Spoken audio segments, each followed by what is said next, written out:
aka samu wannan farin ciki.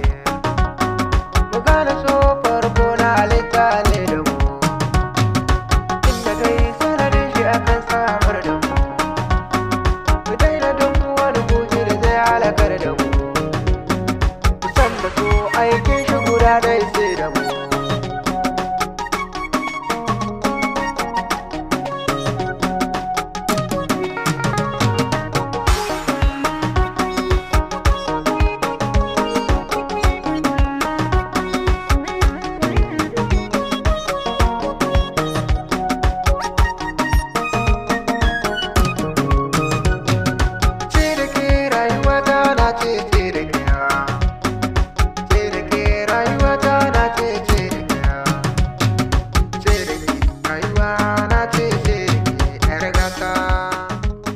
Adam Yaro So Mai Sanka Studio DTK.